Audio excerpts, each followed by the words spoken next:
Beleza? Tudo bem? Como é que os senhoritos e as senhoritas estão? Bom, pra falar a verdade, eu iria falar sobre o Pátio Morro Grande, sobre o negócio aí do Constantino, outros temas, né? Mas o que me acabou chamando a atenção nesse vídeo também, pra falar a verdade, já fazia muito tempo atrás que estava pra mim fazer, eu não fiz, né? Então agora eu meio que decidi fazer, né? Que seria a questão composta assim, num bom sentido, made in Áustria, né? Uma versão talvez alternativa do país que a Leopoldina nasceu. A Maria Leopoldina nasceu, a imperatriz do Brasil, porque talvez eles gostariam de ter ajudado militarmente o Brasil, né? Então vamos lá, né? Eu vou ler os textos.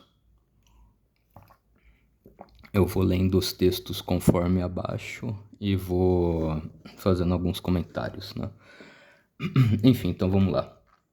Hipóteses plausíveis não comprovadas sobre por que alguns austríacos, oficiais, mercadores, engenheiros ou mesmo cortesãos poderiam ter cogitado enviar armas ao Brasil, enviar armas ao Brasil, né? Bem no começo aí de 1822, vou listar motivos realistas, pequenas ideias de cena, filmagem para cada um, útil para se quiser transformar em ficção. Possíveis motivações, hipóteses plausíveis, lealdade dinástica. Pedido pessoal de Leopoldina, raciocínio. Um pedido direto da arquiduquesa teria peso moral para familiares e amigos na Áustria. Filme. Leopoldina envia uma carta lacrada, não sei o que. O conde decide discretamente, contrata um negociante para carregar instrumentos que incluem armas. Conseguir influência prática sobre o novo governo. Raciocínio. Fornecer equipamento militar cria uma dívida política, obriga a reciprocidade. Influência futura em alianças, contratos e nomeações. Tá bom. Lucro comercial, mercadores de armas, raciocínio.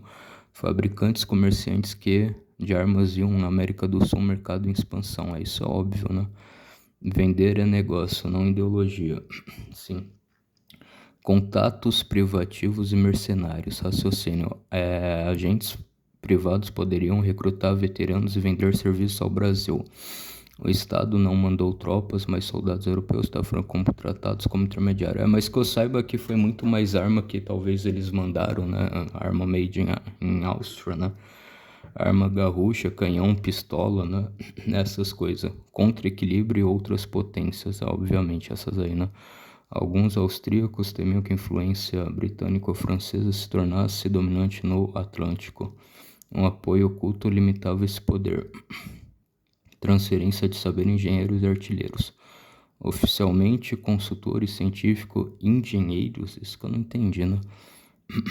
Engenheiros com I não entendi muito bem, né? Mas tudo bem. Vão treinar fortificações, mas com conhecimento e equipamento que poderiam ser usados militarmente.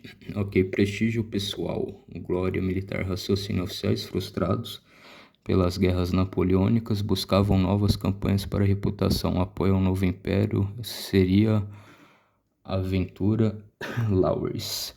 Sei lá, né? Se bem que a gente tinha um antinapoleonismo, né? Que eu acho até bom, né? Desinformação e mal entendido comercial. Raciocínio. Cargas de armas citadas em registros podem ser armaduras cerimoniais, ferramentas ou artefatos indígenas, tá? Confusão vira boato. Proteção de interesses científicos e expedições. Raciocínio. Expedições levariam a coleções, instrumentos e às vezes até armamento leve para proteção contra animais. Hostilidades. Isso poderia ser reinterpretado como armas entregues.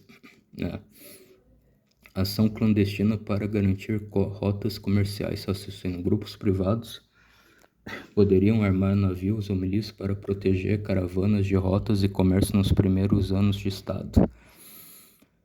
Sim, como isso poderia ser verificado? Evidência para procurar registros, manifesto de carga, recibo de exploração, tá? correspondência privada, não sei o que. Eu acho que basicamente era isso, né, gente? Por isso que alguns sustam essas hipóteses, né? Bem interessante, né?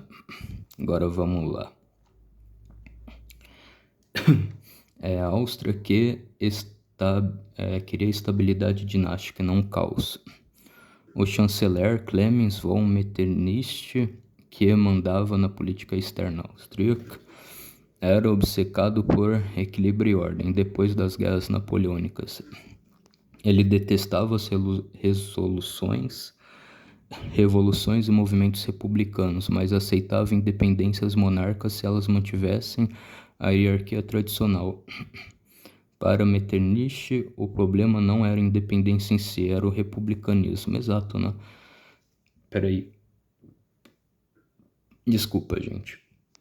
Desculpa aí mais uma vez, tive uma pausa aqui. Então, beleza. Então, quando o Brasil se separa de Portugal em forma de monarquia, com Dom Pedro I como imperador e marido da arquiduquesa austríaca, a Áustria pensa: melhor um império tropical aliado a nós por casamento do que uma república instável com as da colônia espanhola. Ou seja, o Brasil independente sim, desde que monarca conservador, Portugal subordinado não, senão geraria instabilidade e guerra civil. O casamento de Leopoldina e Dom Pedro I foi um investimento político. O casamento dos dois, né, como mencionado, o casamento da Maria Leopoldina, a Maria Leopoldina de Habsburgo com Dom Pedro de Bragança em 1817 não foi apenas amor, foi diplomacia de altíssimo nível. A Áustria via como isso: vamos ter um braço da família Habsburgo dentro da América do Sul. Isso colocava a Áustria em posição privilegiada, tinha influência cultural e política sobre o futuro do Império do Brasil, ganhava prestígio dinástico internacional, mostrando que os Habsburgos ainda eram um centro moral da monarquia europeia. Ainda equilibrava a relação com outras potências, tá? Sem precisar mandar exércitos.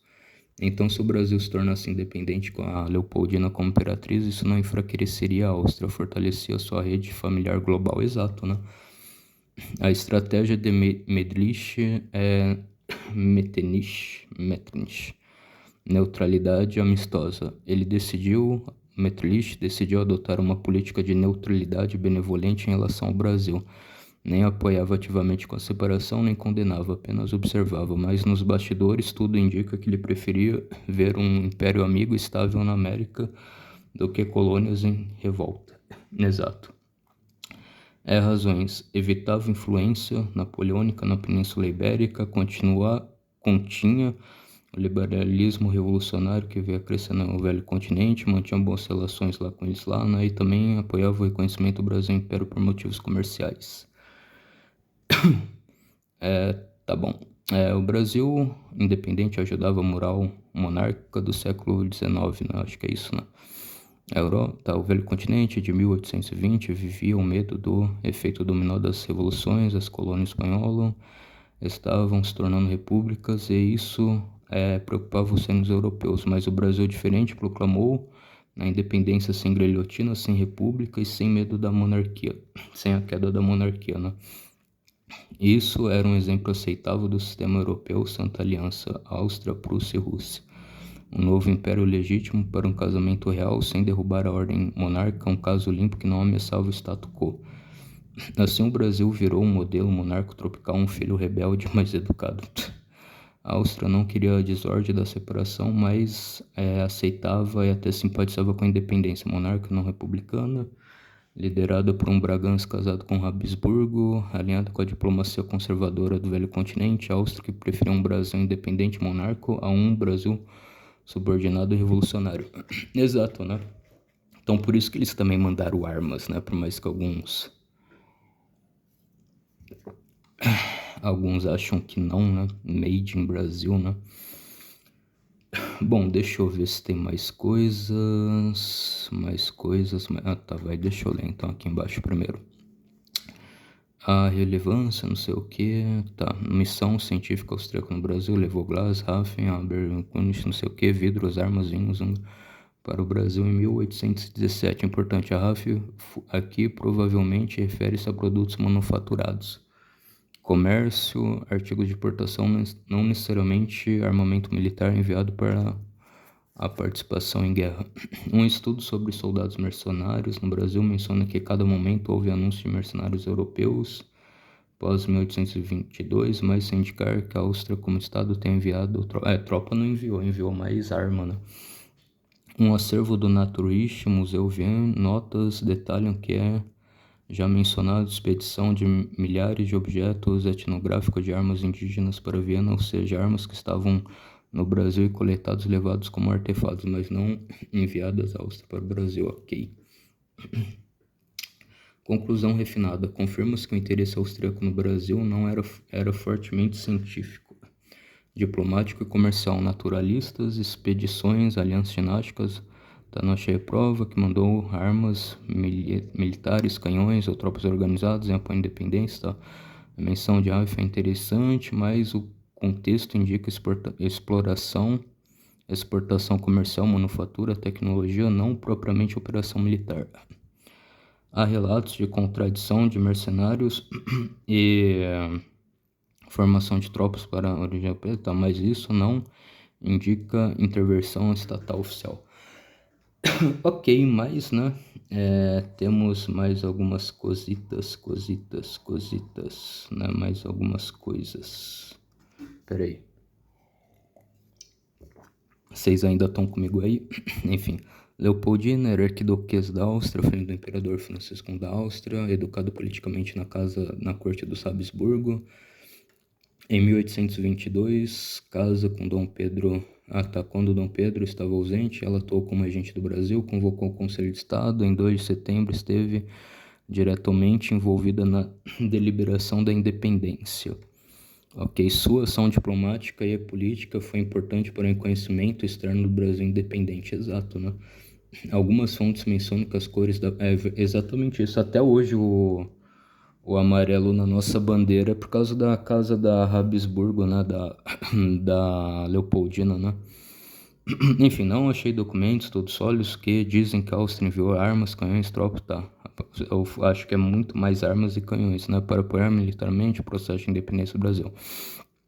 Embora haja menção do apoio diplomático simbólico como o uso da origem austríaca de dar o peso internacional ao Brasil é diferente de um apoio militar direto, ok. Tá bom. Aqui eu acho que eu já li. Tá mesmo? Tá, vamos lá, só mais uma parte. Mesmo sem armas, a influência austríaca sobre o Brasil via Leopoldina foi muito mais profunda do que parece à primeira vista. Alguns pontos pode desenvolver. Leopoldina tinha direito às cortes europeias, não sei o que, tá? Ela poderia usar cartas e agentes diplomáticos para negociar apoio simbólico ao Império Brasileiro, mas armas não legitimidade internacional.